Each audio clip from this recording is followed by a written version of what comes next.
বন্ধুরা, মার্কেট বর্তমানে ঘুরে দাঁড়ানোর চেষ্টা করছে। আজ দিন শেষে সূচক পজিটিভ ছিল 37 পয়েন্ট। এখন চাইলে কিছু স্টক ওয়াচ লিস্টে রাখা যেতে পারে।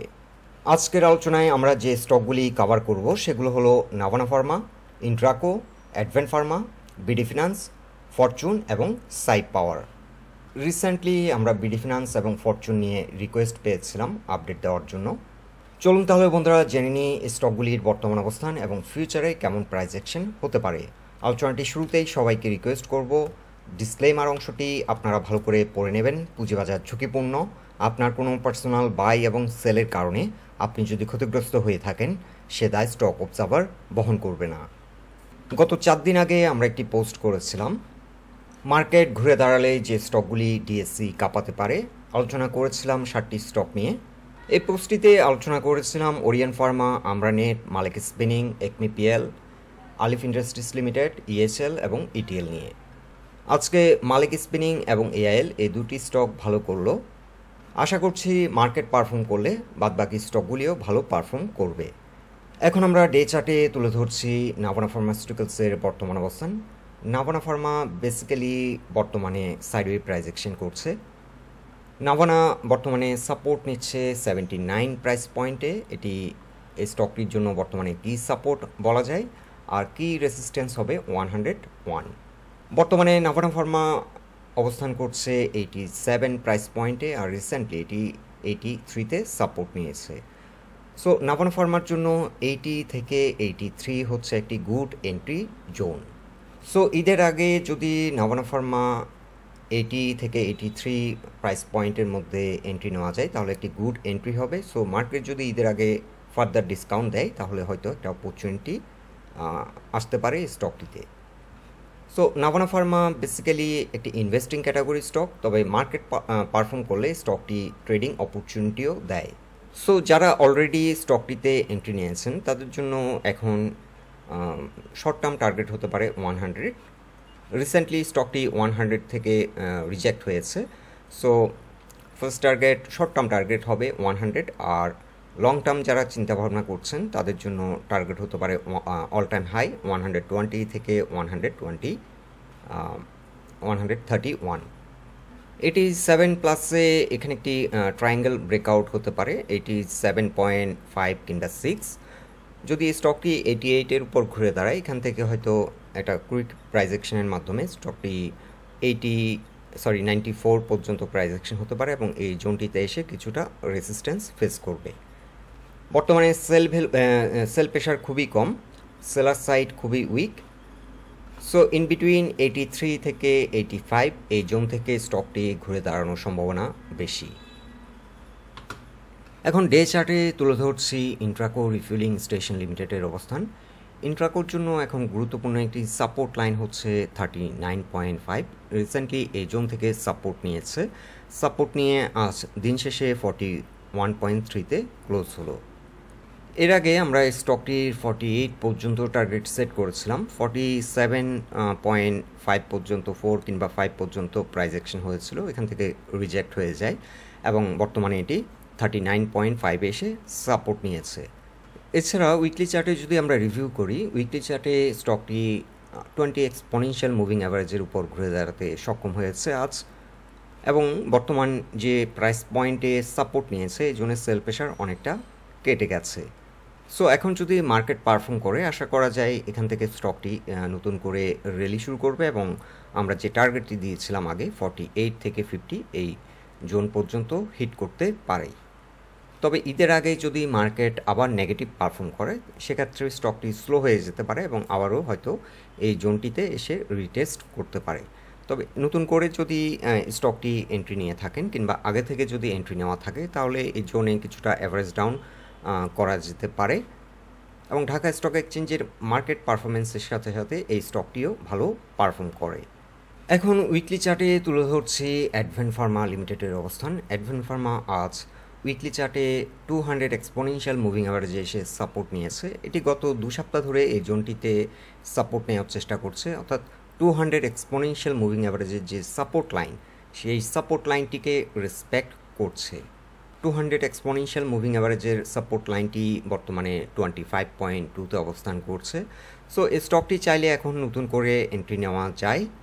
সেল প্রেশার সিগনিফিক্যান্টলি কমে গেছে, আর স্টকটি রিসেন্টলি ভালো একটা পারফরমেন্স করেছিল, 35.6 পর্যন্ত হিট করেছিল, 35.6 কিংবা 5 পর্যন্ত হিট করেছিল।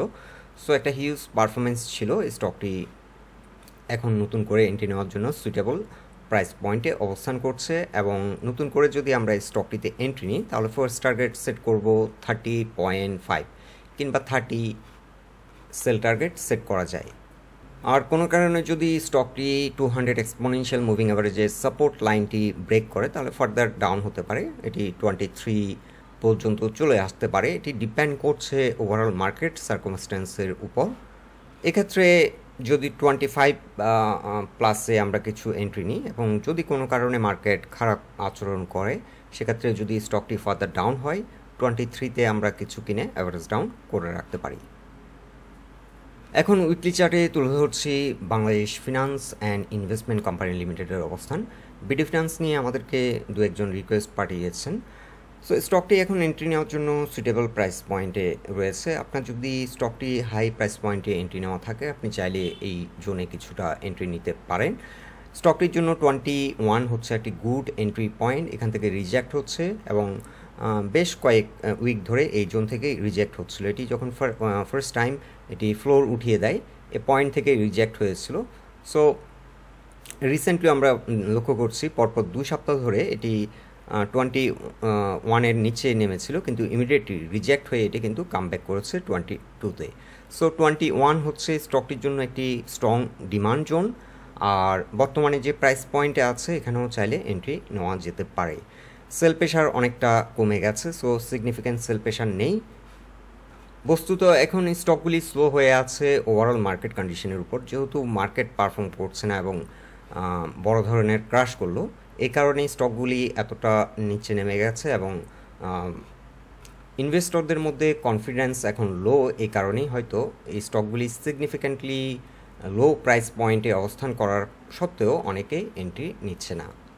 সো নতুন করে এন্ট্রি নিয়ে থাকলে কিংবা আগেও যারা এন্ট্রি নিয়েছেন এই স্টকটির ক্ষেত্রে আমরা ফার্স্ট টার্গেট সেট করব আপ টু 36। রিসেন্টলি স্টকটি পারফর্ম করেছিল আপ টু 33।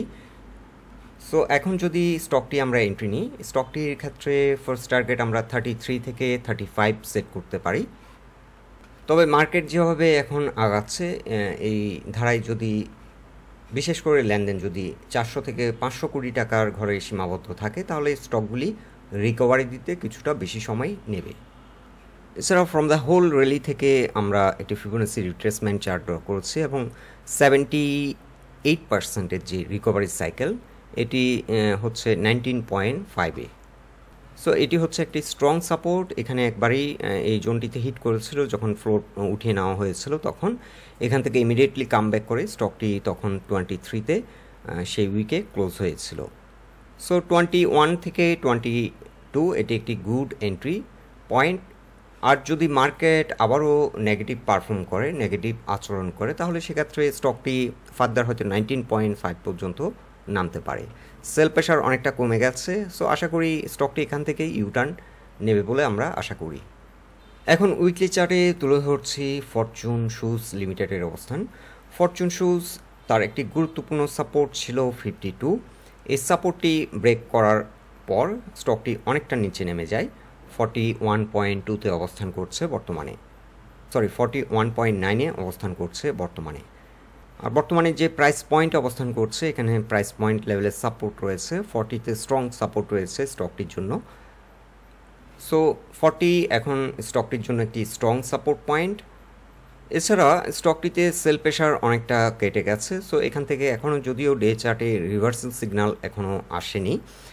এখানে আমরা একটি ছোট স্পিনিং টপ ক্যান্ডেল দেখতে পাচ্ছি। সো এখন যদি এখানে একটি বুলিশ এনগালফিং ক্যান্ডেল হয় এখানে হয়তো একটি বাই সিগন্যাল জেনারেট হতে পারে।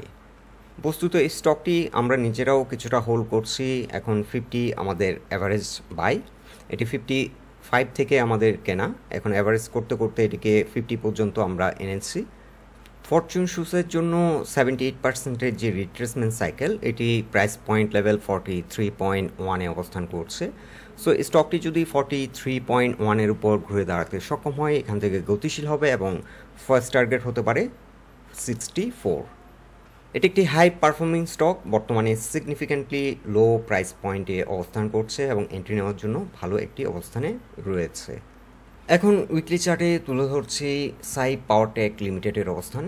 সাই পাওয়ারটেক বর্তমানে 21.2-তে অবস্থান করছে, আর স্টকটির জন্য একটি স্ট্রং সাপোর্ট হবে 19.3। এখানে রয়েছে 78%-এর রিট্রেসমেন্ট সাইকেল এবং এটি স্ট্রং একটি সাপোর্ট।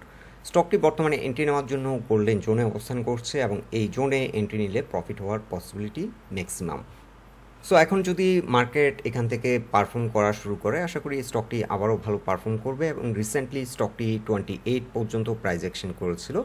সো এখন স্টকটির ক্ষেত্রে একটা রেসিস্ট্যান্স হবে 25.6, এখানে একটি রেসিস্ট্যান্স ফেস করবে এবং এই রেসিস্ট্যান্সটিকে অতিক্রম করলে স্টকটির গন্তব্য হতে পারে 30। সো যারা স্টকটিতে নতুন করে এন্ট্রি নিয়েছেন কিংবা নেওয়ার চিন্তা ভাবনা করছেন, চাইলে এন্ট্রি নিতে পারেন। ফার্স্ট টার্গেট সেট করতে পারেন 25.6 এবং সেকেন্ড টার্গেট হতে পারে 30। সো বন্ধুরা, এটাই ছিল স্টকগুলি নিয়ে আমাদের অবজারভেশন। আলোচনাটি যদি আপনাদের ভালো লেগে থাকে, অবশ্যই পোস্টটিকে লাইক দিন। আমাদের সাথে থাকার জন্য আপনাদের অসংখ্য ধন্যবাদ।